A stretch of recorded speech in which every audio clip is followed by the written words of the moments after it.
নমস্কার, আমি Somnath Sengupta. Beyond borders India ইনসাইটের আজকের আলোচনায় আপনাদের সবাইকে স্বাগত জানাচ্ছি। সোজাসুজি আজকের আলোচনায় আসছি। গত মাসের অর্থাৎ এপ্রিল মাসের 28শে এপ্রিল হঠাৎ করেই দেখা গেল ইউএই অর্থাৎ আরব আমিরশাহী আমরা যেটাকে বলি বা ইউনাইটেড আরব এমিরেটস, তো সেই ইউএই একটা ঘোষণা করলো যে আমরা ওপেক থেকে বেরিয়ে যাচ্ছি। ওপেক মানে হচ্ছে organization of the petroleum exporting countries, OPEC, OPEC, organization of the petroleum exporting countries. তো ইউএই বলল যে আমরা ওপেক থেকে বেরিয়ে যাচ্ছি এবং তারপর ওরা ওরা তখনই জানিয়ে দিল যে 1 মেতে ওরা অফিসিয়ালি ওপেক থেকে বেরিয়ে যাচ্ছে এবং 1 তারিখ থেকে ওরা আর ওপেকের মেম্বার থাকবে না। তো আজকের আলোচনাটা যেটা হবে সেটা হচ্ছে হঠাৎ করে কি এমন হলো যে এত তাড়াতাড়ি ইউএই এরকম একটা ডিসিশনে এলো যে আর ওপেকের মেম্বার থাকবে না। কারণ কি, ওপেকের আজকের দিনে ওপেকের ছোট্ট একটু আলোচনা করে নি, তারপরে ইউএই এবং ওপেকের সম্পর্কটা কিরকম কি ছিল না ছিল সেটা নিয়ে আলোচনা করব। রিকোয়েস্ট করবো সবাইকে শেষ পর্যন্ত সঙ্গে থাকার জন্য, কারণ কি আশা করি ইন্টারেস্টিং একটা আলোচনা হবে এবং উইথ অনেক লট অফ ডেটাস অ্যান্ড ইনফরমেশনস আলোচনা করবো, কাজেই মনে তো হয় ইন্টারেস্টিং হবে। যাই হোক, তো ওপেক প্রথম চালু হয় হচ্ছে 1960 সালে। এটা 14ই অক্টোবর 1960 সালে ওপেক প্রথম ওপেন হয় বা ওপেক প্রথম স্থাপনা হয়। এটা ইরাকে স্থাপনা হয়। প্রথম যে সমস্ত 5টি দেশ নিয়ে প্রথম এই ওপেকের চালনা হয়: Iraq, Iran, Kuwait, Saudi Arabia এবং Venezuela. Iraq, Iran, Kuwait, Saudi Arabia এবং ভেনেজুয়েলা। ভেনেজুয়েলা যদি দেখা যায় তাহলে বিশ্বের প্রোভেন অয়েল যাদের কাছে আছে, যে সমস্ত কান্ট্রির কাছে প্রোভেন প্রকৃতির কাছে বা নিজস্ব মাটির নিচে যেসব অয়েলগুলো আছে, যে সমস্ত দেশের আছে, তার মধ্যে থেকে হাইয়েস্ট অ্যামাউন্ট অফ অয়েল, কিন্তু অয়েল মানে প্রোভেন অয়েল রেকর্ড মানে অয়েল রিজার্ভ যাদের কাছে আছে বা অয়েল রিজার্ভিংয়ে যে সমস্ত কান্ট্রিজগুলোর নাম আসে, তার মধ্যে প্রথম নাম আসে কিন্তু ভেনেজুয়েলা। ভেনেজুয়েলার কাছে যেটা ডিক্লেয়ার্ড আছে, যেটা ঘোষিত যে নাম্বারটা আছে, অ্যাপ্রক্সিমেটলি অ্যারাউন্ড 303 বিলিয়ন ব্যারেলস মতন তেল আছে। তারপরেই আসে হচ্ছে Saudi Arabia, approximately around 267 billion ব্যারেলস তেল আছে। এবং সেক্ষেত্রে কুয়েতের স্থান আসে, ইউএই স্থান আসে হচ্ছে 6th লার্জেস্ট কান্ট্রি, যার কাছে প্রোভেন অয়েল আছে বা অয়েল রিজার্ভার হিসেবে রয়েছে, অয়েল রিজার্ভে রয়েছে নেচারের যে অয়েল যেটা, সেই জিনিসটা, সেটা হচ্ছে সেই নাম্বারে যদি দেখি তাহলে ইউএই স্থান হচ্ছে 6ষ্ঠ। তো অ্যাপ্রক্সিমেটলি অ্যারাউন্ড 113 বিলিয়ন ব্যারেলসের মতন তেল আছে। এবারে 1960 সালে ওপেকের স্থাপনা হয় এবং তখন এই প্রথম 5টা দেশ নিয়ে চালু হয়। পরবর্তীকালে আরও বিভিন্ন দেশ তাতে পার্টিসিপেট করে এবং এই এপ্রিল মাস পর্যন্ত টোটাল 12 জন মেম্বার ছিল, 12টা দেশ এর মেম্বার ছিল। এবং 2016 থেকে এই ওপেক ছাড়াও আরও 10টা দেশ আর একটা সংস্থাতে পার্টিসিপেট করে, যেটাকে বলা হলো ওপেক প্লাস। এবার ওপেকের মেইনলি কন্ট্রোলিং অথরিটি খাতায় কলমে বিভিন্ন জনের কাছে হলেও যদি ভিতরে ভিতরে দেখা যায় তাহলে ওপেকটা রান করে বা ওপেকের ইনস্ট্রাকশনসটা চলে হচ্ছে বেসিক্যালি সৌদি আরবের ইনস্ট্রাকশনস অনুযায়ী ওপেক চলে। এবং ওপেকের যা কিছু যে ডিসিশন যেটা হয়, ডিসিশন মেকিং বা কে কত ব্যারেল তেল প্রডিউস করবে, কোন রেটটা ফিক্স করা এবং তেলের প্রোডাকশনকে বাড়ানো বা স্ট্যাটিক রাখা বা কমানো, এইটা যে ওপেক ডিসাইড করে, এটা মূলত ওপেকের নামে আসে, কিন্তু এটা ডিসাইডেড হয় হচ্ছে সৌদি আরবিয়া থেকে। তো সৌদি আরবিয়া হচ্ছে basically controlling authority of OPEC. আর ওপেক প্লাস যেটা আছে সেইটাতে কিন্তু কন্ট্রোলিং অথরিটি বকলমে বা ঘুরিয়ে যদি বলি তাহলে থাকে হচ্ছে রাশিয়ার কাছে। তো ওপেকের টোটাল 12টা কান্ট্রিজ ছিল। এই 1 মে থেকে যেহেতু ইউএই বেরিয়ে গেল, যার ফলে এই মুহূর্তে দাঁড়িয়ে মে মাসের হিসাবে যদি দেখি তাহলে ওপেকে 11টি কান্ট্রি আছে আর ওপেক প্লাসে আরও 10টি কান্ট্রি আছে। কাজে ওপেক প্লাসে হচ্ছে এই ওপেকের যে 11টি কান্ট্রি সেইটা প্লাস আরও 10টা ফ্রেশ কান্ট্রি যেগুলো পরবর্তীকালে অ্যাড হয়েছিল, like Oman, like Mexico, like Russia, এরকম আরও বেশ কিছু দেশ জয়েন করেছিল। যার ফলে ওপেক প্লাসে হচ্ছে এই ওপেকের যে 11টি দেশ, মানে আজকে মে মাসের হিসাবে যদি বলি তাহলে 11টি দেশ প্লাস আরও যে 10টি দেশ পরে জয়েন করেছিল সেইটা। এবার টোটাল যদি আমি দেখি তাহলে এই যে ওপেকের আন্ডারে যে সমস্ত ওপেকের মধ্যে যে সমস্ত দেশগুলো আছে যাদের কাছে প্রোভেন অয়েল রিজার্ভে রয়েছে, সেই অয়েলের পরিমাণ হচ্ছে সারা বিশ্বের অয়েলের 80%। তার মানে ওপেক কান্ট্রিজ মিলে সারা বিশ্বের যেখানে যা অয়েল আছে মাটির নিচে, তার 80% অয়েল কিন্তু ওপেক কান্ট্রিগুলোর মধ্যে রয়েছে। এক। সেকেন্ড থিং হচ্ছে এই সারা বিশ্বে যে অয়েলের বিক্রি বাট্টা বা ব্যবসা যেটা হয়, সেই অয়েলের যে ট্রেডিং হয় তার কম বেশি প্রায় 30 থেকে 40% মতন কন্ট্রোল করে বা কন্ট্রিবিউট করে হচ্ছে ওপেকের কান্ট্রিজগুলো বা ওপেক সংস্থা।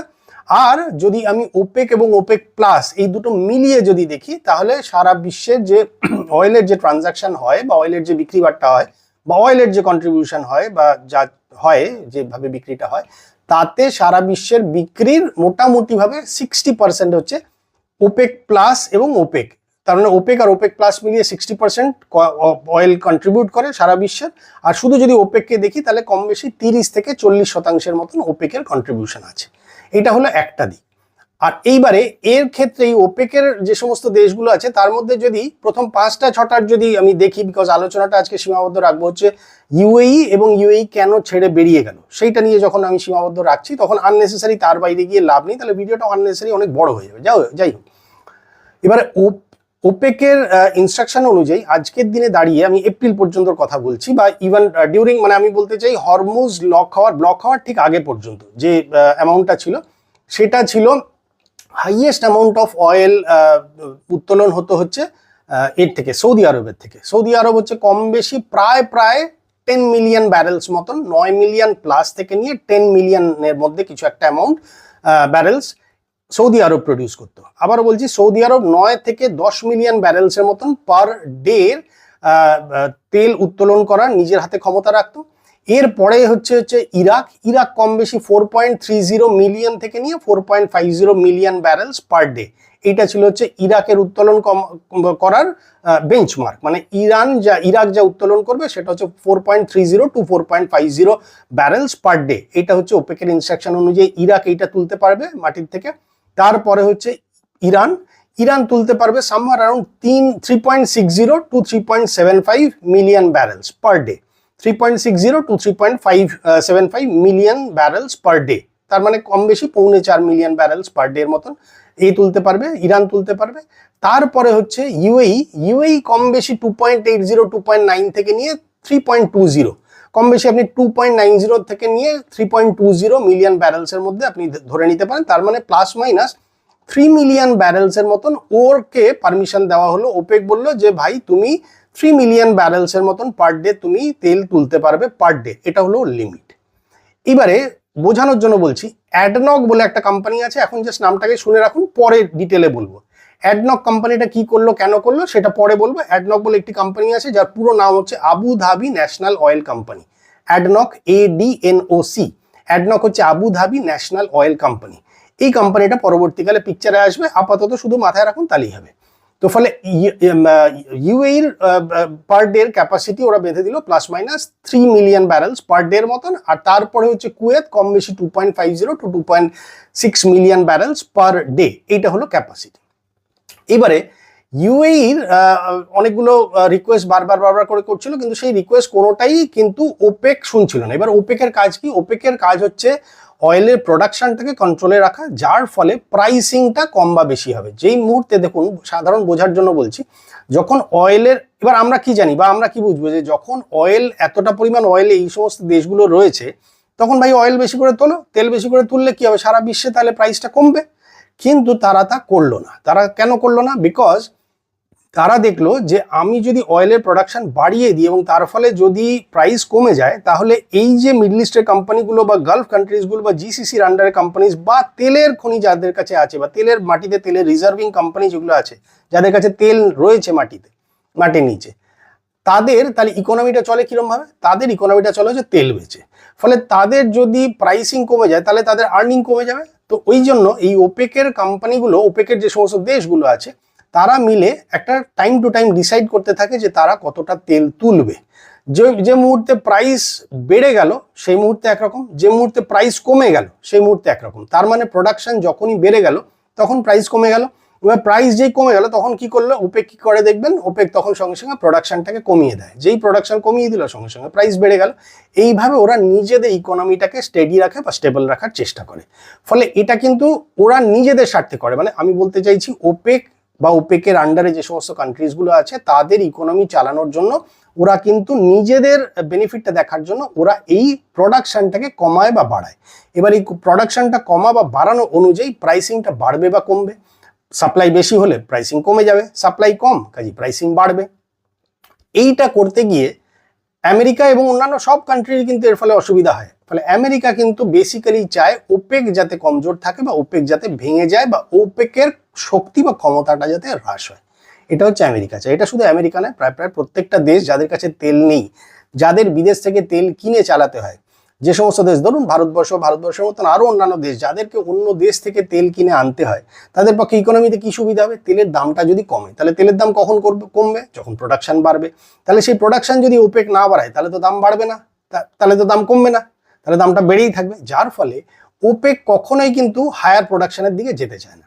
এবারে যদি খেয়াল করি তাহলে কিন্তু আজকের দিনে ধীরে ধীরে দেখবেন ইলেকট্রনিক ভেহিকলস চলে এসছে এবং গ্রিন এনার্জির দিকে সারা পৃথিবী ঝুঁকছে। তাহলে গ্রিন এনার্জি কি? রিনিউয়েবল এনার্জি, আইদার কি বলে এয়ার এনার্জি হতে পারে, সোলার পাওয়ার এনার্জি হতে পারে।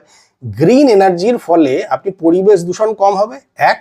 সেকেন্ড থিং হচ্ছে আমার এনার্জিটা রিনিউয়েবল এনার্জি, ফলে আমার কস্টিং, ইনিশিয়াল কস্টিং থাকলেও পরবর্তীকালে মেনটেন্যান্স কস্টটা কমে যাবে। তা এইটা যখন সারা বিশ্ব যখন এই গ্রিন এনার্জি বা এই রিনিউয়েবল এনার্জির দিকে হাঁটছে, তখন ইউএই চাইলো কি, ভাই আমার কাছে যা তেল আছে সেটা আমি অ্যাজ সুন অ্যাজ পসিবল বেচে বেরিয়ে যাই, তাহলে আমার হাতে পয়সা আসবে, আমি আগামী দিনে যেদিকে ট্রেন্ড বা যেদিকে পৃথিবী যেতে যাচ্ছে আমি তাহলে সেই দিকে যাই।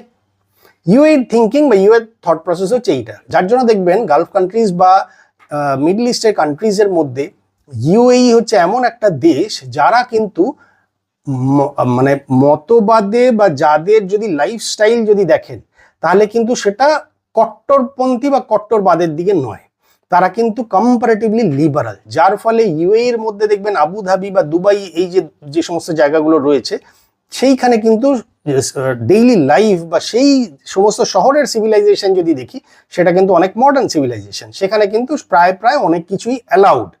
এইবারে আজকের দিনে দাঁড়িয়ে কিন্তু দুবাই বা আবুধাবি, স্পেসিফিক্যালি দুবাই যদি বলি, অ্যাজ ওয়েল অ্যাজ আবুধাবিও কিন্তু সারা বিশ্বের কাছে দুটো মডেল শহর বলে পরিচিত। বিশ্বের অনেক দেশ কিন্তু দুবাইকে ফলো করে। কেন না? আমি ওই টাইপের স্ট্যান্ডার্ড অফ লিভিং বা ওই টাইপের ফেসিলিটিস বা ওই টাইপের লাইফ আমার দেশের অমুক শহরে বা এই স্মার্ট সিটি বা অমুক জায়গায় আমি এটাকে ইমপ্লিমেন্ট করতে চাই, এটাই আমরা দেখে এসেছি।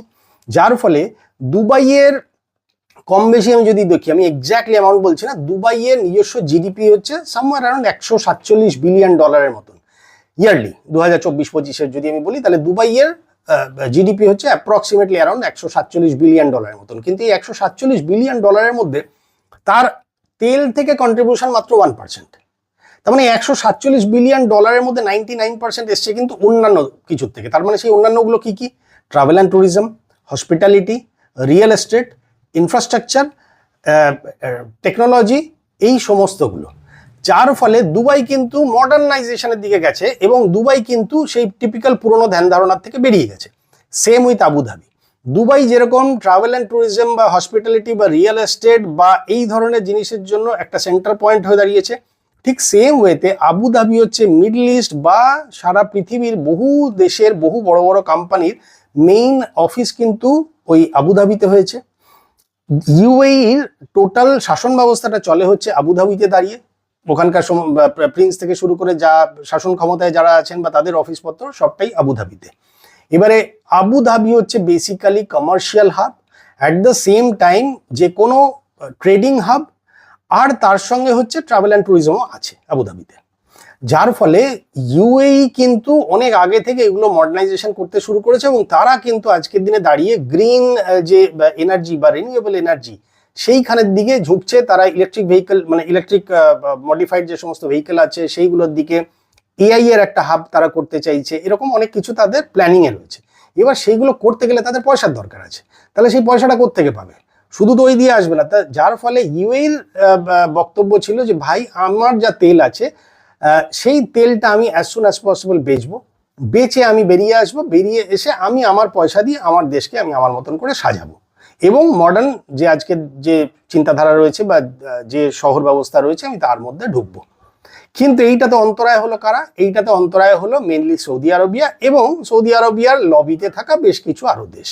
তো যাই হোক, এইটা কেন হলো না, এটা যদি আমরা খোলা চোখে দেখি তাহলে বিকজ অফ দ্য, আমি বলবো যে মানে জেলাসি আমি কথাটাকে বলছি না, আমি বলছি যে রাইভালারি টাইপের বা প্রতিদ্বন্দ্বিতা যদি আমি বলি, তাহলে সেই প্রতিদ্বন্দ্বিতা থেকে এই ধরনের মানসিকতা এলো যে ভাই আমি যখন আমি উঠতে চাইছি তাহলে আমাকে কেউ উঠতে দিচ্ছে না, আমাকে আরো টেনে নামাতে চাইছে। আর সেই নামানোর পিছনে রিজন কি, যে আমি যে তারাক্কি করছি বা এগিয়ে যাচ্ছি বা গ্রো করছি, সেই পেসে আর একটা লোক পেস মেলাতে পারছে না, সে সেই জন্য কোনো না কোনোভাবে আমাকে বাধা দিচ্ছে। সেই বাধাটা কি না, সেই বাধাটা হচ্ছে আমি সৌদি আরবিয়া, আমি কিন্তু 9 থেকে 10 মিলিয়ন ব্যারেল প্রডিউস করছি পার ডে, আমি তেল মানে উত্তোলন করছি, কিন্তু আমি ইউএইর ক্ষেত্রে বাধা দিচ্ছি, তুমি ভাই কিন্তু 3 মিলিয়ন ব্যারেলের বেশি তুমি তেল তুলতে পারবে না। এইবারে সৌদির যে ইউএইর ওয়ান অফ দ্য মেইন যে কোম্পানি যেটা ADNOC, that is Abu Dhabi Natural Oil Corporation, যেটা কোম্পানি যেটা, তো সেইটা তার কিন্তু আজকে আমি বলছি মানে এখন খানিকটা ডেভেলপ করেছে, ডেভেলপ করার আগে ওর ক্যাপাসিটি ছিল 4.2 বিলিয়ন ব্যারেলস, 4.2 মিলিয়ন ব্যারেলস পার ডের ক্যাপাসিটি ছিল। আবার বলছি 4.2 মিলিয়ন ব্যারেলসের পার ডের ক্যাপাসিটি ছিল। অ্যাডনক সেইটাকে ওর টেকনোলজি এবং ইকুইপমেন্টস ইমপ্রুভ করে ও সেইটাকে বাড়িয়ে নিয়ে এসছে এখন 4.85 million barrels per day, 4.85 million barrels per day. কিন্তু ওর ক্যাপাসিটি 4.85 মিলিয়ন ব্যারেলস হলেও ও কিন্তু সেই 3 মিলিয়নের উপরে আর তুলতে পারছে না। যার ফলে আমার ক্যাপাসিটি হচ্ছে 400 মিটার দৌড় করার, কিন্তু আমাকে বাধ্য করা হচ্ছে 100 মিটারের বেশি তুমি দৌড়াবে না, তাহলে আমার কোনো লাভ হচ্ছে না। তো সিমিলারলি ওই যে অ্যাডনক বা এই ধরনের আরো কোম্পানি বা ইউএই টোটাল যে ক্যাপাসিটি, সেই ক্যাপাসিটিকেও তো রান করাতে পারছে না। ও তো প্রত্যেক দিনের কোটা বেঁধে দেওয়া আছে, তো কোটা বেঁধে দেওয়ার ফলে ওর হাত পা বেঁধে রয়েছে, হি ইজ হেল্পলেস। যে ওর টাকার দরকার, ও গ্রো করতে চাইছে, ও এগোতে চাইছে, কিন্তু ও যেহেতু তেল বেচতে পারছে না, কাজে ওর কাছে পয়সা নেই। এবারে অ্যাডনক কিন্তু আরো $150 বিলিয়ন এই 2023 থেকে নিয়ে 2027-এর মধ্যে ইনভেস্ট করেছে এবং করছে। টোটাল $150 মিলিয়ন মধ্যে ও নিজেকে আরো ইমপ্রুভ করছে, ওর নিজস্ব ডেভেলপমেন্টের জন্য অ্যাডনক আরো পয়সা লাগাচ্ছে। কেন পয়সা লাগাচ্ছে? ওর বক্তব্য হচ্ছে আমি 4.85 মিলিয়ন ব্যারেলসের যে টার্গেট, যেটা মানে যেটা আমার কাছে প্রোডাকশন ক্যাপাসিটি রয়েছে, সেটা আমি 5 to 5.5 মিলিয়ন ব্যারেলসে নিয়ে যাব। আপাতত ওর লক্ষ্য হচ্ছে 5 million barrels per day, slowly আগামী দিনেও 5.5 মিলিয়ন ব্যারেলস পার ডে এইটা ওর প্রোডাকশনের ক্যাপাসিটিতেও নিয়ে যাবে। তাহলে এইটা নিয়ে গেলে ওর সুবিধা কি, ও আরো বেশি তেল তুলবে, বিক্রি করতে পারবে। এবার এইটা যখনই হবে, তার মানে মার্কেটে তেলের যোগান যদি বেশি হয়ে যায়, তাহলে প্রাইস পড়ে যাবে। এবার প্রাইস যেই পড়বে, তাহলে ওপেক বা ওপেকের আন্ডারে যে সমস্ত কান্ট্রিজগুলো আছে তাদের আর্নিং কমে যাবে, কারণ তেলের দাম কমে যাবে। এইবারে ইউএই দেখলো যে ভাই একটা ছোট্ট দেশ ইরান, তার এমন অবস্থা সে আমার করলো। যদি আপনারা খেয়াল করে দেখেন, ভালো করে যদি বুঝে দেখেন, তাহলে এই মিডল ইস্টের যুদ্ধে দেখবেন, যুদ্ধটা হচ্ছে Iran versus America plus Russia plus Israel, Iran versus America plus Israel. এবারে দেখুন, ইসরায়েলের থেকে মানে ইসরায়েল যত না মার খেয়েছে বা যত না ক্ষতিগ্রস্ত হয়েছে বা যত না অ্যাটাক সহ্য করেছে, তার থেকে কিন্তু ইরানের দ্বারা অনেক বেশি অ্যাটাকড হয়েছে, অনেক বেশি ক্ষতিগ্রস্ত হয়েছে এবং অনেক বেশি সে ফিনান্সিয়াল লস করেছে। সেটা হচ্ছে কিন্তু ইউএই, আর কোনো কান্ট্রি নয় কিন্তু। এবার ইউএইর বক্তব্য হচ্ছে, ভাই ওপেকের এই এতগুলো দেশ মিলে আমরা একটা সংগঠন চালাচ্ছি, আমি যখন মার খাচ্ছি বা আমি যখন ক্ষতিগ্রস্ত হচ্ছি বা আমার যখন তেল তুলতে পারছি না বা আমি যখন বিক্রি করতে পারছি না বা আমি যখন ফিনান্সিয়ালি এইভাবে লস খেয়ে যাচ্ছি প্রত্যেক দিন, কই তখন তো তোমরা আমার জন্য কিছু করলে না বা আমার কাছে এলে না। আমি যে পরিমাণ মার খেলাম, তোমরা কই আমার পাশে তো দাঁড়ালে না। ইউএই কিন্তু প্রচন্ড, ইউএই দেখুন, আপনি দুবাই দেখুন, আবুধাবি দেখুন, সব জায়গায় কিন্তু ব্যাপক মিসাইল অ্যাটাক হয়েছে এবং শুরুর দিকে কিন্তু মানে খুব বেশি করে অ্যাটাক হয়েছে। পরবর্তীকালে কেন হলো না আমি সেটাতেও আসছি, বা পরবর্তীকালে ইউএই কিভাবে নিজেকে সেভ করলো সেটাও আমি আসছি। তো যার ফলে ওপেক যেহেতু কোটা অ্যালাউ করছে না, কাজে ও কিন্তু প্রথম কথা হচ্ছে পয়সা তুলতে পারছে না। আবার দ্বিতীয়, মিডল ইস্টের যুদ্ধে সেই হিন্দিতে একটা কথা আছে না, খায়া পিয়া কুছ নেই গিলাস তোরা বাড়া আনা। তো ও বললো, ভাই আমি 7-এ নেই 5-এ নেই, কোনো জিনিসের মধ্যে নেই, কিন্তু আমার ক্ষতি হয়ে যাচ্ছে। তার কারণ হচ্ছে বকলমে আমার দেশে যেহেতু ইউএস এর ঘাঁটি আছে বা ইউএস এর লোকজন এসে থাকে বা ইউএস এর আর্মি তার একটা ঘাঁটিকে ইউজ করে, সেই জন্য ইরান আমাকে মারছে এবং আমার অয়েল ফিল্ডগুলোকে অ্যাটাক করছে। কারণ কি, ইউএইর কাছে কিন্তু অয়েলেরও যেরকম রিজার্ভ রয়েছে, আবার সিমিলারলি ন্যাচারাল গ্যাসেরও রিজার্ভ রয়েছে। এবার ওপেক কিন্তু more interested for oil only, they are least bothered about the natural gas part. তাহলে সেই ন্যাচারাল গ্যাস পার্টে বিক্রি করতে পারছে কি পাচ্ছি না সেটা নিয়ে কিন্তু নো ওয়ান ইজ বদার্ড। কিন্তু সেই ন্যাচারাল গ্যাস যদি বিক্রি করে, তাহলে কিন্তু ইউএইর কাছে পয়সা আসবে, সেটা নিয়েও এগোতে পারছে না। কারণ কি, এরা শুধুমাত্র তেল ছাড়া বাকি কোনো জিনিসে বোঝে না। তো এইটা নিয়ে আস্তে আস্তে আস্তে অনেকগুলো জিনিস দানা বাঁধতে শুরু করলো, যার ফলে যেহেতু কোটা বাড়ছে না, কাজে ওর চেয়েও ইনকাম করতে পারছে না। আর এই মুহূর্তে আরেকটা জিনিস খেয়াল রাখবেন, অনেকে আমরা ভাবছি তো যে হরমুজ খুলে গেলেই বোধহয় তেলের দাম কমবে, কিচ্ছু কমবে না। হরমুজ খুলে গেলে ভাববে না যে ইমিডিয়েটলি তেলের দাম কমবে। তেলের দাম কমতে কমতে বা বাজারে সেই প্রোডাকশন বা অ্যাভেলেবিলিটি বা টোটাল ফ্লোটা আস্তে আস্তে অন্তত কম বেশি 5 থেকে 6 মাস লাগবে। তার কারণ হচ্ছে যে প্রত্যেকটা কুয়োর যা ক্যাপাসিটি ছিল, যেহেতু তেলটা বিক্রি করতে পারছে না, কাজে প্রত্যেকটা কুয়োর ক্যাপাসিটি কমানো হয়েছে। দ্বিতীয় জিনিস হচ্ছে সাপ্লাই লাইনের ফ্লো কমে গেছে। প্রত্যেকটা দেশের যে ক্যাশ ফ্লো সেটা কমে গেছে। এবার এই যে ব্যবসা ট্রানজাকশন করতে গেলে বেশ কিছু ক্রেডিটও নেওয়া হয়, তাহলে সেই ক্রেডিট আমি দিতে পেরেছি কি না পেরেছি সেগুলো কিন্তু ভেবে দেখার আছে। আমি তেল বিক্রি করতে পারছি না, ফলে আমার যাকে যাকে যা পেমেন্ট করা ছিল আমি পেমেন্ট করতে পারিনি। তো সেই পেমেন্টগুলো আমাকে রিলিজ করতে হবে যখনই খুলুক না কেন। আমি অল্প স্বল্প যেটুকু যা বেচতে পারবো। সব থেকে বড় কথা হচ্ছে তেলের কুয়োর ব্যাপারটা হচ্ছে সাইন্টিফিক্যালি, আমি এত ডিপে যাচ্ছি না, আমি খালি বোঝানোর জন্য বলছি। তেলের কুয়ো আপনি চাইলে একবার যখন ওখান থেকে ফ্লো আসতে শুরু করলো, আপনি চাইলেও ওটাকে বন্ধ করতে পারবো না এবং ওটা ফ্লো কমাতে পারবো। কিন্তু সেই ফ্লো কমিয়ে আজকের দিনে দাঁড়িয়ে ইরানের কাছে ক্যাপাসিটি আছে প্রায় 13 কোটি ব্যারেল মতন অয়েলকে সেভ করে তার কাছে রাখার জন্য। 13 কোটি ব্যারেলের মধ্যে কম বেশি প্রায় 10 কোটি ব্যারেলের মতন তেল কিন্তু ওর কাছে রিজার্ভ অলরেডি হয়ে রয়েছে, যেটাও তুলেছিল কিন্তু আর বিক্রি করতে পারছে না, সেই জায়গায় দাঁড়িয়ে আছে। ফলে ওর কাছে আর বড় জোর ক্যাপাসিটি আছে 3 কোটির মতন, সেটাও আগামী 1 মাস যদি হরমুজে কোনো তেলের আদান প্রদান না হয় তাহলে ওকে ফ্লো তুলতেই হবে, মানে আমি বলছি তেলটা মাটির থেকে তুলতেই হবে। ফলে ও এই মে মাসের শেষ বা জুন মাসের 5-7 তারিখের মধ্যে ও কিন্তু একদম ফুল প্যাকড আপ হয়ে যাবে, মানে ওর কাছে যা তেল রিজার্ভ করার ক্যাপাসিটি আছে ও কিন্তু সেই ফুল ক্যাপাসিটিতে থাকবে। তারপরে কিন্তু ওর কাছে আর তেল রিজার্ভ করার মতন জায়গা থাকবে না। ফলে ওকে যদি কুয়ো বন্ধ করে দিতে হয়, it will be a huge loss for Iran, এই কারণের জন্য যে একটা কুয়ো বন্ধ করলে সেটাকে আর প্রায় ওপেন করা যায় না বললেই চলে। আইদার ওটা ফিনান্সিয়ালি প্রচন্ড বেশি পয়সা বহুল হয়ে যায়, বা সেখান থেকে তেলের ফ্লো পার্মানেন্টলি কমে যায়, তার মধ্যে পাথর এবং জল মিশে যায়, যার ফলে সেখান থেকে আর বিজনেস ভায়াবিলিটি থাকে না। আমি এর ভিতরে আর যাচ্ছি না, কাজে এইটুকুই শুধু বললাম। তো যার ফলে তেল ব্যাপারটাকে চাইলে আমি একবার তেলের কুয়ো থেকে আমি যখন জলটা মানে তেলটাকে তুলতে শুরু করবো, আমি চাইলেও ওটাকে বন্ধ করতে পারি না। এটা একটা সমস্যা, এটা একটা চ্যালেঞ্জ। যার ফলে হরমুজ খুলে গেলেই ভাববেন না যে আগামী দিনে কালকে হরমুজ খুললো আর পরশুর থেকে সব তেলের দাম কমে যাবে। কারণ কি, তেলের দাম কমতে কমতেও অন্তত 5 থেকে 6 মাস লাগবে সেই ফ্লো আসতে। কারণ কি, একটা দেশ তো আবার তুলতে শুরু করবে, তুলে তারপরে সে বিক্রি করতে শুরু করবে, কাজে সেগুলো আবার জাহাজে করে বিভিন্ন দেশে পৌঁছাতেও অন্তত 3 সপ্তাহ 4 সপ্তাহ বা তার বেশি সময় লাগবে, এবং সেই পরিমাণ তাকে তো পেমেন্টও করতে হবে। তো সেই সমস্ত অনেক ইফস অ্যান্ড বাটস আছে। কাজে এরকম না যে হরমুজ খুললেই কালকে রাতারাতি কোনো চেঞ্জ হয়ে যাবে।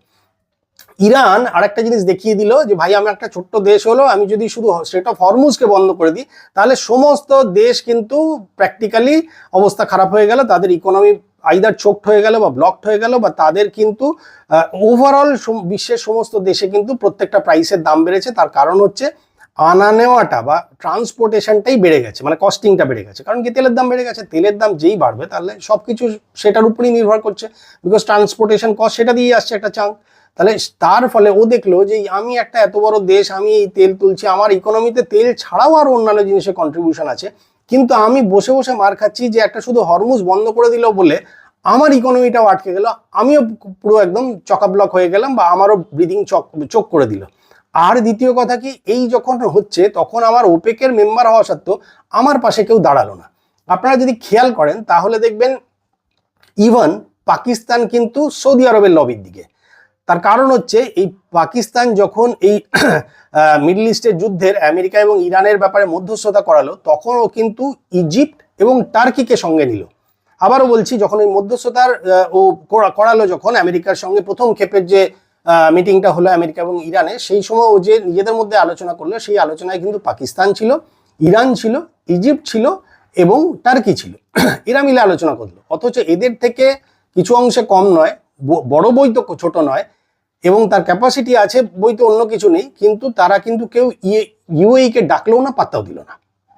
যে ইউএই দেখলো যে আমার এই পরিমাণ ক্যাপাসিটি থাকা সত্ত্বেও আমাকে বেসিক্যালি ইগনোর করা হচ্ছে, আমার প্রোডাকশন দেওয়া হচ্ছে না, প্রোডাকশন আমি যা তুলতে চাই সেটাকে আমাকে অ্যালাউ করছে না, যার ফলে আমি রেটও পাচ্ছি না, তো তার ফলে আমার বিক্রিও বাড়ছে না, এবং আমি কোথাও নেই, সাথে নেই, পাঁচে নেই, কিন্তু আমি স্ট্রেট অফ হরমুজ বন্ধ করার ঠালে আমার তেলের বিক্রিও বন্ধ হয়ে গেল।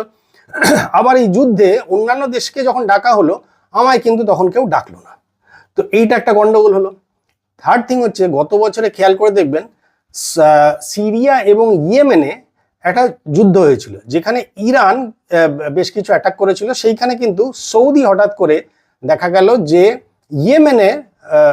ইউএইর কিছু কন্ট্রিবিউশন ছিল in terms of investment, in terms of কিছু কমার্শিয়াল প্লেসেস সেইখানে ছিল, আর বিভিন্ন শিপ যে যাতায়াত হচ্ছিল সেইগুলোর উপরে দাঁড়িয়ে সৌদি কিন্তু হঠাৎ করে অ্যাটাক করে দিল।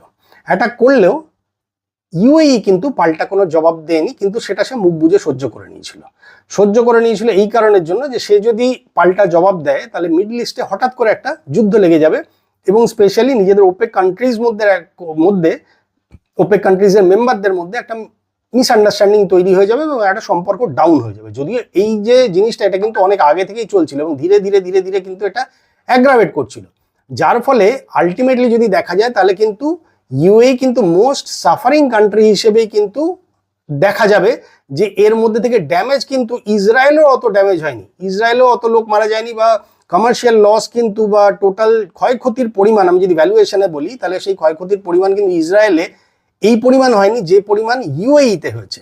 ইউএই তেলের হাব থেকে শুরু করে এলএনজি হাব থেকে শুরু করে বিভিন্ন জায়গায় টাইম টু টাইম বহু অ্যাটাক হয়েছে, এবং এই অ্যাটাকগুলো হওয়ার ফলে ইউএইর কিন্তু ক্ষতি অনেক বেশি হয়েছে in terms of monetary volume, যেটা কিন্তু ইসরায়েলের অত হয়নি। এবং তারপরেও যখন দেখলো সব মিলে একটা জুট বা একটা গোট হয়ে রয়েছে, তার মধ্যে সৌদি আরব রয়েছে, পাকিস্তান রয়েছে, ইজিপ্ট রয়েছে, টার্কি রয়েছে, তখনও আস্তে আস্তে ধীরে ধীরে নিজের ডিসিশনকে চেঞ্জ করতে শুরু করলো। এর মধ্যে লাস্ট টাইমে 2017 থেকে 21-এর টাইমে যখন মিস্টার ডোনাল্ড ট্রাম্প এসেছিলেন আমেরিকার প্রেসিডেন্ট হয়ে, তখন উনি ইসরায়েল এবং ইউএইর মধ্যে একটা সমঝোতা চুক্তি স্থাপন করেছিলেন বা করতে হেল্প করেছিলেন, যেটাকে বলা হয় Abraham accord. Abraham accord agreement হওয়ার পরে যেটা হলো সেটা হচ্ছে ইউএই ইসরায়েলকে একটা দেশ বলে মান্যতা দিল। অ্যাব্রাহাম অ্যাকর্ডের ফলে আবারও বলছি, ইউএই ইসরায়েলকে একটা দেশ হিসেবে মান্যতা দিল, প্রথম মুসলিম কান্ট্রি যে ইসরায়েলকে দেশ হিসেবে মান্যতা দিল। এর ফলে ইসরায়েল বলল যে ঠিক আছে, তুমি আমার জন্য এই যে কদম এগিয়েছো, আমিও তোমাকে রেসিপ্রোকেট করব, বা রেসিপ্রোকেশন বাবদ আমি তোমাকে আমার সমস্ত টেকনিক্যাল হেল্প এবং সামরিক বিভিন্ন হেল্প দিয়ে আমি তোমাকে জিনিসপত্র দিয়ে বা সামরিক টেকনিক্যাল মানে সামরিক অস্ত্রশস্ত্র দিয়ে এবং তার টেকনোলজি দিয়ে এবং তার ট্রেনিং দিয়ে আমি তোমাকে হেল্প করব। তো সেই হেল্পেও কি করলো, সেই হেল্প যদি খেয়াল করেন তাহলে ও আয়রন ডোমটা ওই ইউএই কে দিল, যার ফলে প্রথম অবস্থাতে কিন্তু আয়রন ডোম ওই পরিমাণ এফিকেসি ছিল না, পরবর্তীকালে যা এফিকেসি দিল এবং দিয়ে ইউএইর আরো ক্ষয়ক্ষতি হতে পারতো সেইটা আটকে দিল, সেটা কিন্তু ইসরায়েলের আয়রন ডোম করলো। যার ফলে দেখবেন ইসরায়েলের সঙ্গে লাস্ট বেশ কিছু বছর ধরে স্লোলি কিন্তু ইউএইর সঙ্গে একটা ভালো আন্ডারস্ট্যান্ডিং তৈরি হয়েছে। এবং এই আন্ডারস্ট্যান্ডিং এ আরো একটা ইস্যু আছে, খুব ইন্টারেস্টিং। এটাকে বলা হয় I2U2। I2U2 মানে হচ্ছে ইন্ডিয়া ইসরায়েল, মানে আই নামে দুটো I2U2। দুটো আই কে একটা ইন্ডিয়া একটা ইসরায়েল, দুটো ইউ কে একটা ইউএই আর একটা হচ্ছে ইউএসএ। এই চারটে দেশ মিলে একটা জোট আছে, যে জোটটা নিজেদের ডেভেলপমেন্টাল কাজ করে, এটাকে বলা হয় I2U2। I2U2 বেসিক্যালি এমন একটা জোট যারা নিজেদের টেকনোলজিক্যাল ইনভলভমেন্ট, নিজেদের ইনভেস্টমেন্ট রিলেটেড এবং এআই রিলেটেড বা ওভারঅল ডেভেলপমেন্ট রিলেটেড সমস্ত কিছু নিজেদের এই চারটে দেশের মধ্যে আদান প্রদান করে। তো এই I2U2-র ফলে ইন্ডিয়ার সঙ্গে কিন্তু যত সময় গেছে তত ইউএইর একটা ভালো সম্পর্ক তৈরি হয়েছে। সিমিলারলি ইসরায়েলের সঙ্গেও তৈরি হয়েছে, সিমিলারলি আমেরিকার সঙ্গে অনেক আগে থেকেই একটা ভালো সম্পর্ক রয়েছে। এবার যদি সৌদি যদি ইউএই যদি এই প্ল্যাটফর্ম থেকে বেরিয়ে আসে তাহলে কি কি সুবিধা? তাহলে সুবিধা যেটা, প্রথম কথা হচ্ছে আমার আর কোনো রেস্ট্রিকশনস থাকলো না। আমি 3 মিলিয়ন ব্যারেলস তুলি, 4 মিলিয়ন ব্যারেলস তুলি, 5 মিলিয়ন ব্যারেলস তুলি, সেটা আমার ইচ্ছা। আমি তো ওপেকের কোনো রেস্ট্রিকশনস নিয়ে মেম্বারই নেই, কাজে আমার উপর কোনো রেস্ট্রিকশন চাপবেই না, যার ফলে আমি ডিসাইড করবো যে আমি কত পরিমাণ তেল তুলবো। এইবার এই অ্যাডকন কোম্পানি যেটা বললাম, আবুধাবি ন্যাশনাল অয়েল কোম্পানি, এরা যেহেতু ওদের প্রোডাকশন অলরেডি বাড়িয়ে রেখেছে, এই মুহূর্তে দাঁড়িয়ে 4.85 মিলিয়ন ব্যারেলস পার ডে ওর ক্যাপাসিটি আছে, যেটাও আগামী দিনে 5 এবং তারপরে 5.5 মিলিয়ন ব্যারেলস পার ডেতে নিয়ে যাবে। তাহলে ওর যে ক্যাপাসিটি আছে সেই ক্যাপাসিটিটার প্রপার ইউটিলাইজেশন হবে। যখনই হবে তখন কি হবে, ওর কাছে ইকোনমিতে ফ্রেশ টাকা আসবে, সেই টাকা দিয়েও আগামী দিনে ডেভেলপমেন্ট করবে। সেটারও কি করবে সেটা আমি বলবো, এটা লং ডিসকাশন আছে। তো এইটা হলো ওর প্রাইম উদ্দেশ্য। এইবারে যেমন ধরুন চায়নার সঙ্গে ইরানের একটা ট্রিটি অলরেডি আছে, সেটা হচ্ছে একটা $400 বিলিয়ন $400 বিলিয়ন আগামী 25 বছরের একটা এগ্রিমেন্ট আছে। তার মানে আগামী 25 বছরের জন্য চায়না ইরানের থেকে তেলটাকে বুক করে রেখেছে এবং এই 25 বছরেও ওর মতন করে তেল নিতে থাকবে, যেটা মানে সমপরিমাণ হবে $400 বিলিয়ন। এটা আগামী 25 বছর ধরে ও নেবে। তার মানে এই 25 বছরে টোটাল $400 বিলিয়ন মতন একটা ও তেল নেবে। তাহলে এটা ইউএইর ক্ষেত্রে এই সেম জিনিস হতে পারে। এবং আমি এটা এখন থেকেই বলে রাখছি, আগামী দিনে আমি অবাক হব না ইন্ডিয়ার সঙ্গে সৌদি আরবের একটা মানে এগ্রিমেন্ট হতে পারে মনে হয়, যেটা একটা কোনো একটা এক্সওয়াইজেড অ্যামাউন্টের হবে, কোনো একটা বছরের জন্য হবে। সেটা কত বছর আমি জানি না, সেটা কত $1 বিলিয়ন হবে আমি জানি না, বাট ইন্ডিয়া ডেফিনেটলি একটা কোনো না কোনো এরকম আরেকটা অপশন খুলে রাখবে। তার কারণ হচ্ছে ইন্ডিয়ার 85% তেল কিন্তু বিদেশ থেকে বা অন্যান্য দেশ থেকে আমাদেরকে আমদানি করতে হয়। সেই আমদানির ক্ষেত্রে দেখবেন রাশিয়া ছিল, ইরান থেকে আমরা তেল নিতাম। পরবর্তীকালে গতবারের ট্রাম্পের যখন মিস্টার ট্রাম্প যখন পাওয়ারে এসেছিলেন তখন উনি একটা রেস্ট্রিকশন চাপান বা স্যাংশন চাপান, যার ফলে ইরানের সঙ্গে তেল কেনাটা প্রায় বন্ধ হয়ে গেছিল। ইউক্রেনের যুদ্ধের ফলে রাশিয়াকে যখন ইউরোপিয়ান কান্ট্রিজগুলো ব্যান করলো, তখন সেই মুহূর্তে রাশিয়ার পাশে গিয়ে ইন্ডিয়া দাঁড়ালো এবং অনেকটা ডিসকাউন্টেড প্রাইসে প্রচুর তেল রাশিয়া থেকে ইন্ডিয়া কিনলো। তারপরে আবার সেকেন্ড 10 ইয়ারে যখন এই কয়েকদিন আগে, কিছু মাস আগে, যখন আবার ট্রাম্পের গভর্নমেন্ট বা ইন্ডিয়ান ইউএস এর কারেন্সি হাউস থেকে যখন রেস্ট্রিকশন চাপানো হলো, তখন আবার রাশিয়ার তেলটা খানিকটা কেনা কমে গেল, বন্ধ হয়নি। By that period of time কিন্তু ইরানের থেকে আবার খানিকটা তেল কেনা শুরু হলো। এবং এখানে কতগুলো ইম্পর্টেন্ট ইনফরমেশন জানিয়ে রাখি, এর আগে ভারত কম বেশি 27টা দেশ থেকে তেল কিনতো, এখন কিন্তু সেটাকে বাড়িয়ে দিয়েছে। কোনো একটা দেশের উপর কিন্তু আর ডিপেন্ডেন্সি নেই। 27টা দেশের বদলে এখন কিন্তু কম বেশি 40টা দেশ থেকে ভারতবর্ষ তেল কেনে। কাজে কোনো একটা বা দুটো দেশের উপর কি রেস্ট্রিকশন চাপলো বা না চাপলো, সেটার জন্য আজকের দিনে ভারতবর্ষের তেলের ভান্ডার কোনোভাবে ডিপেন্ড করছে না, এটা ক্লিয়ার জেনে রাখুন। কিন্তু সুবিধা কোথায়? ধরুন রাশিয়ার থেকে তেল কিনলে সুবিধা হচ্ছে আমি বার্গেনিং করে তেলটা নিতে পারছি, আমি মার্কেট রেটের চাইতে ডিসকাউন্টে পাচ্ছি। আর যেহেতু আমার সঙ্গে রাশিয়ার সম্পর্ক ভালো তাই বাবদ, এবং যেহেতু রাশিয়ার উপর স্যাংশনস আছে, যার ফলে ও ডলারে পেমেন্ট নিতে পারছে না, আমি আমার ইন্ডিয়ান কারেন্সিতে, সেটা টাকায় হোক, মানে আমাদের ইন্ডিয়ান টাকাতে হোক, রুপিতে হোক বা রুবলে হোক, যাতে হোক, আমি ওর সঙ্গে কমিউনিকেশন করে সেই অনুযায়ী এক একটা ট্রেঞ্চের আমি পেমেন্ট করছি। তার মানে সেই পেমেন্টটা ডলারের বদলে আমার আইদার ইন্ডিয়ান রুপিতে হচ্ছে বা রুবলে হচ্ছে। সিমিলারলি এবার সেইটা হওয়ার ফলে রাশিয়ার সঙ্গে সেইটা হলো। আরেকটা বেনিফিট কোথায় এলো না, রাশিয়ার থেকে আমি যে তেল কিনছি আমি একটা সার্টেন টাইমে ক্রেডিট পাচ্ছি। তার মানে আমাকে ইমিডিয়েট টাকাটা দিতে হচ্ছে না, আমি কিছু মাস পরে গিয়ে সেই টাকাটা দিচ্ছি। আজকের দিনে দাঁড়িয়ে খুব একটা ভুল বলবো না, আমার যতটুকু ইনফরমেশন আমার কাছে আছে তাতে কম বেশি 8 বিলিয়ন টাকা, মানে ইন্ডিয়ান রুপিতে 8 বিলিয়ন ইন্ডিয়ান রুপি রাশিয়া আমার থেকে এখনো পায়, যেটা রাশিয়া ঘুরিয়ে আবার ইন্ডিয়াতে ইনভেস্টমেন্ট বিভিন্ন প্রজেক্টে বা রিয়েল এস্টেটে করেছে বা করছে। এটা একটা হিউজ মানি, 8 বিলিয়ন মানি মানে চারটিখানি কথা না। যাই হোক, তো এইটা হলো একটা জিনিস। এইবারে সেম টাইপের একটা এগ্রিমেন্ট কিন্তু ইউএইর সঙ্গে ইন্ডিয়ার হওয়ার প্রভূত চান্স আছে। আমি আগামী এরপরে 2-1 দিনের মধ্যে কোনো একটা ভিডিও বানাবো, যেখানে এই ইউএই বেরিয়ে যাওয়ার ফলে ইন্ডিয়ার জন্য এটা বেনিফিশিয়াল কিনা বা বেনিফিশিয়াল হলে কিভাবে বেনিফিশিয়াল, আমি সেটা নিয়ে আলোচনা করব। যাই হোক, সেটা আরেকটা ভিডিওর ব্যাপার। কিন্তু এইখানে দাঁড়িয়ে ইউএইর কাছে একটা অপশন খুললো যে কোনো দেশ, সেটা যে দেশ হোক না কেন। এবার ইন্ডিয়া যেহেতু third largest oil importer after USA এবং চায়না এবং ইউএসএর পরে ইন্ডিয়া হচ্ছে তৃতীয় বৃহত্তম তেল আমদানিকারক একটা দেশ, যার ফলে ইন্ডিয়ার কাছে এই তেল কিনতেই হবে ভাই আমাকে। ইন্ডিয়া ডেইলি 50 থেকে 55 মিলিয়ন ব্যারেল তেল কেনে, 50 থেকে 55 লক্ষ ব্যারেলের তেল ভারতবর্ষ প্রত্যেক দিন কিনে। তো সেইটা যখন কিনছে, সেখান থেকে যদি 5 লাখ ব্যারেল যদি তেল আমি সৌদির থেকে কিনি বা 7 লাখ ব্যারেল যদি আমি সৌদির থেকে কিনি এবং সেটা যদি আমি ডিসকাউন্টেড রেটে পাই, তাতে তো আমার কোনো অসুবিধা নেই। প্লাস অলরেডি ইউএইর সঙ্গে ইন্ডিয়ার একটা কথাবার্তা চলছে, যেহেতু ওপেক থেকে বেরিয়ে গেছে, কাজে ইউএইর কারেন্সি যেটা দিরহাম, আইদার সেই দিরহাম নয় ইন্ডিয়ান রুপিতে আমি পেমেন্ট করতে পারি। তার মানে আমার কাছে অপশন খুলে গেল যে ইনস্টেড অফ ডলার আমি either Indian rupee or even আমি ইউএইর যে কারেন্সি দিরহাম তাতেও আমি পেমেন্ট করতে পারি। তাহলে সেটা আমার জন্য একটা অ্যাডভান্টেজ হলো। প্লাস আমি যখনই একটা বাল্কে জিনিস কিনলাম, ধরুন আপনি একটা মানে কোনো একটা জিনিস, আপনি ধরুন 1 কিলো চাল কিনছেন আর আপনি 100 কিলো চাল কিনছেন, দুটোর প্রাইসিং কি এক হবে? কেটারিংয়ে দেখবেন আর বাড়িতে একটা ছোট গেট টুগেদার আছে 25 জনের, তার যা প্রাইসিং হয়, আর আপনার বাড়িতে কোনো একটা বড় অনুষ্ঠান আছে যেখানে হয়তো 400 বা 500 জন লোক আছে, তাহলে সেই একই আইটেম যদি হয় তাহলে কি তার প্রাইসিং এক হবে? প্রাইসিং পড়ে যাবে।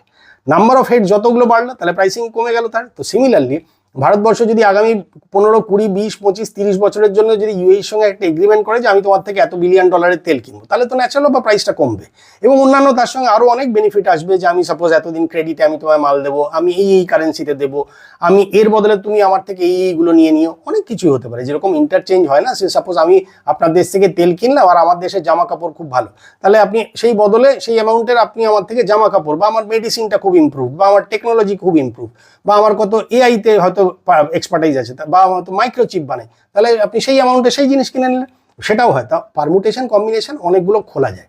তো যাই হোক, ফলে অনেকগুলো এরকম চিন্তাভাবনা রয়েছে, কিন্তু তার মধ্যে ইউএইর মেইন হচ্ছে হাতে পয়সা নেই, কাজী পয়সার প্রয়োজন। সেকেন্ড থিং হচ্ছে ও গোষ্ঠীতে থেকেও দেখছে যে ও পড়ে পড়ে মার খাচ্ছে, কিন্তু কেউ ওর পাশে দাঁড়াচ্ছে না এবং আলটিমেটলি অথরিটি বা ইনস্ট্রাকশনস বা গভর্নিং বডি যেটা বা চালনা শক্তি যেটাকে বলি আমরা, সেই চালনা শক্তি ফাইনালি সৌদি আরবের কাছেই আছে। কিন্তু সৌদি আরবও কিন্তু ইউএইকেই ফলো করছে, কারণ কি দেখবেন সৌদি আরব একটা প্রজেক্ট আনছে, সেটা হচ্ছে নিয়ম বলে, NEOM। তো এই নিয়ম প্রজেক্টের আন্ডারে দ্য লাইন বলে একটি শহরকেও বানাচ্ছে, যে শহরটা কম বেশি 170 কিলোমিটার মতন লম্বা হবে, 200 মিটারের মতন চওড়া হবে এবং নর্মাল সি লেভেল থেকে প্রায় 500 মিটার মতন উঁচু হবে।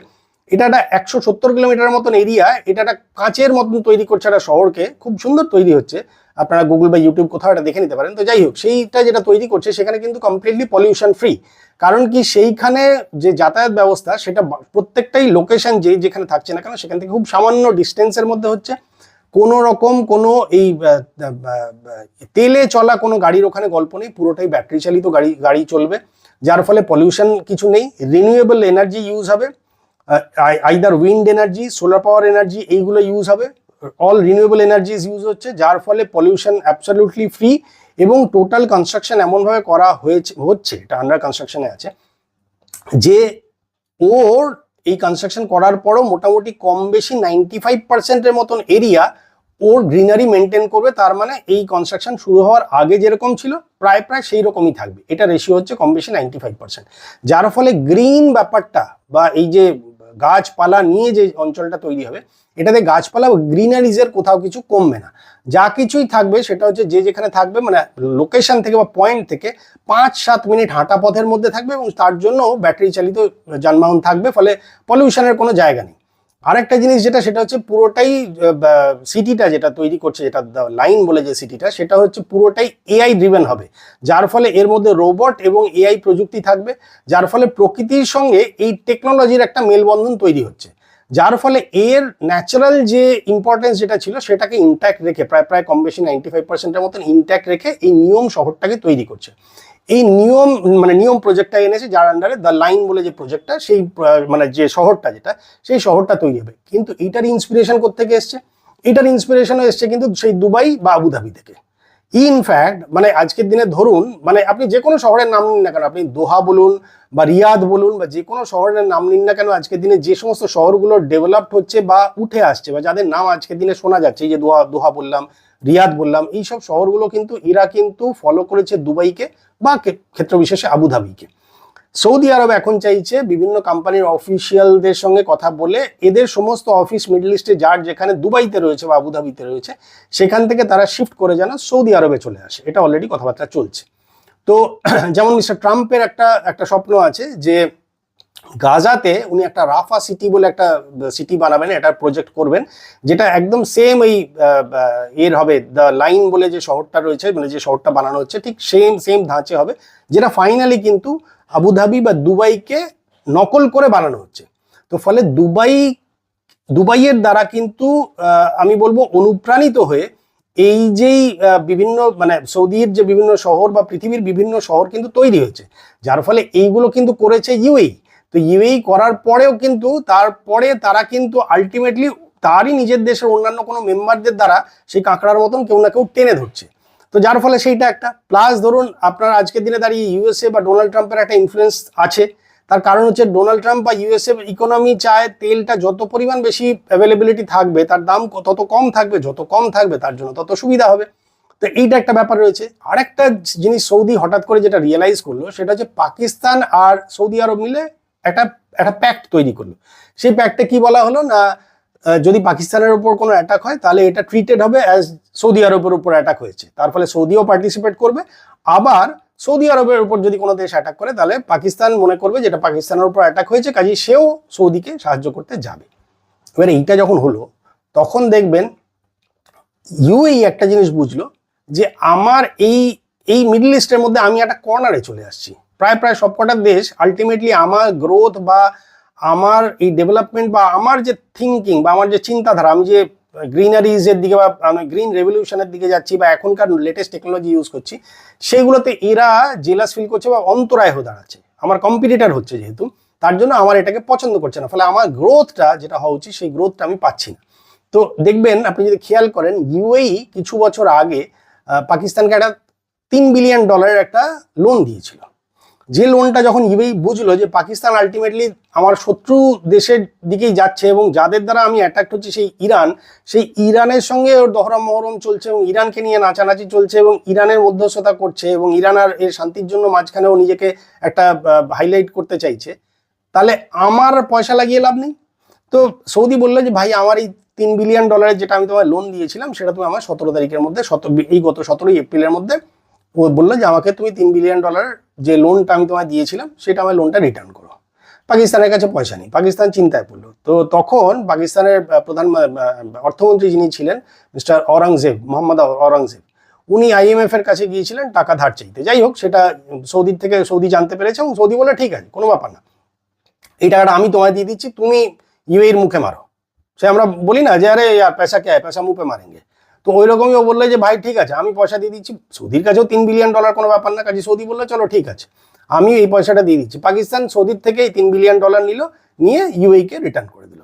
তো আলটিমেটলি আপনি দেখবেন যে ইউএই আজকের দিনে দাঁড়িয়ে এইটা বুঝে গেল যে আমি ক্রমশ কর্নার হয়ে যাচ্ছি এবং আমার কাছে এই করে করে ডেভেলপমেন্টের কোনো পয়সা থাকছে না, আমার কাছে পয়সা আসছে না। আর আমি যে প্রসেসে দেখতে চাইছি নিজেকে, তাতে আমার যেখানে পৌঁছানোর কথা সেই পয়সা কিন্তু আমি এইভাবে পেতে পারবো না।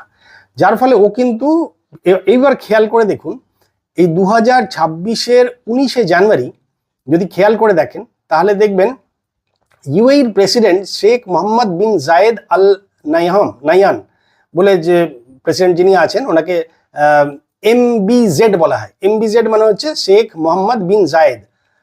তো এই শেখ মোহাম্মদ বিন জায়েদ 2026-এর 19শে জানুয়ারি 3 ঘন্টার জন্য ভারত সফরে আসেন নিজের প্রাইভেট জেটে এবং নিজের লোকজন নিয়ে আসেন এবং বড় একটা টিম নিয়ে আসেন জাস্ট 3 ঘন্টার জন্য। ইন্ডিয়ার আমন্ত্রণেই এসেছিলেন এবং সেক্ষেত্রে যদি খেয়াল করেন তাহলে প্রোটোকল ভেঙে আমাদের prime minister mister Narendra Modi তিনি কিন্তু এয়ারপোর্টে গিয়ে MBZ-কে বা মোহাম্মদ বিন জায়েদকে উনি কিন্তু ওখান থেকে এয়ারপোর্টে টারম্যাক থেকে রিসিভ করে নিয়ে আসেন এবং সেই সময় দাঁড়িয়ে কিন্তু অনেকগুলো এগ্রিমেন্ট সাইন হয়। এইবারে বুঝতে পারছেন, তার মানে আমরা সাধারণ মানুষরা যে চোখে দেখছি বা যে নিউজগুলো পাচ্ছি সেগুলো কিন্তু অনেকক্ষণ বা অনেক মাস আগে অলরেডি ঘটে গেছে। তার মানে ধরুন জানুয়ারিতে দাঁড়িয়ে এই সমস্ত এগ্রিমেন্ট হচ্ছে মানে already UAE are mentally prepared যে they will come out from OPEC. তার মানে তারা যে ওপেক থেকে বেরিয়ে আসবে সেই মেন্টাল ডিসিশন বা সেই ফাইনাল ডিসিশন কিন্তু তারা তার আগে নিয়ে নিয়েছে। এবং খেয়াল করে দেখবেন ফ্রিকোয়েন্টলি বা ইনফ্যাক্ট এখনো সেই রেসটা রয়েছে। আমাদের এক্সটার্নাল মিনিস্টার পররাষ্ট্রমন্ত্রী mister S Jaishankar, ministry of external affairs MEA থেকে হায়ার প্রোফাইলের বেশ কয়েকজন আমলা বা আধিকারিক এবং আমাদের NSA বা ন্যাশনাল সিকিউরিটি অ্যাডভাইজার যিনি আছেন মিস্টার অজিত ডোভাল, তারা কিন্তু ফ্রিকোয়েন্টলি এই ইউএই ভিজিটে রয়েছেন। ইনফ্যাক্ট গত সপ্তাহে, আজকে এই ভিডিওটা আজকে কি বার, আজকে তো হচ্ছে গিয়ে 3 তারিখ, 3rd মে, আমি এখনই বানাচ্ছি, আজকে ইভিনিং আমি পাবলিশ করে দেবো। গত সপ্তাহে কিন্তু আমাদের NSA মিস্টার অজিত ডোভাল কিন্তু এই শনি রোববারেও কিন্তু ইউএইতে ছিলেন। শনিবার টু ভেরি প্রিসাইজ, শুক্র এবং শনিবারে হি ওয়াজ প্রেজেন্ট ইন ইউএই, উনি কিন্তু ইউএইতে ছিলেন। তার মানে অলরেডি কিন্তু এইটা নিয়ে একটা ভাবনা চিন্তার মধ্যে আগে থেকেই রয়েছে এবং আগে থেকেই প্ল্যানিং এর মধ্যে রয়েছে। ফলে কে কি করছে না করছে সবটাই কিন্তু অলরেডি আগে থেকে এগুলো এদের নিজেদের মধ্যে কানেক্টিভিটি রয়েছে, আমরা হয়তো পরে গিয়ে জানতে পারছি। তার মানে এই ডিসিশন কিন্তু আগেই নেওয়া হয়েছে। এবং যদি দেখেন তাহলে সেই সময় আমি বলছি 19শে জানুয়ারি 2026-এ উনি যে 3 ঘন্টার জন্য এসেছিলেন পুরো আপনার নিজের টিম নিয়ে, উনি প্রাইম মিনিস্টারের সঙ্গে দেখা করেন, মিস্টার জয়শঙ্করের সঙ্গে মিটিং হয়, মিস্টার ডোভালের সঙ্গে মিটিং হয়, বা টোটাল আমাদের আমলাদের সঙ্গে মিটিং হয়, মিনিস্ট্রি লেভেলে মিটিং হয়। এবং এই মিটিংয়ে কিন্তু ডিসকাশন যেগুলো হয়েছিল সেগুলো অলরেডি ওপেন আছে। স্ট্র্যাটেজিক পার্টনারশিপ, ডিফেন্স রিলেটেড বহু ডিল নিয়ে ফাইনাল এগ্রিমেন্ট হয় এবং তাতে কথাবার্তারও এগোয়, ট্রেড ডিল হয় এবং ইনভিটেশন কিন্তু ইন্ডিয়ার তরফ থেকে যায়। এবং আরেকটা খুব ইম্পর্টেন্ট এখানে একটা ইনফরমেশন আছে যেটা শেয়ার করে রাখি, সেটা হচ্ছে অলরেডি ইউএইর সঙ্গে কিন্তু আমাদের 100 বিলিয়ন ডলার্সের কিন্তু এই মুহূর্তে দাঁড়িয়ে জয়েন্ট ট্রেড হয়।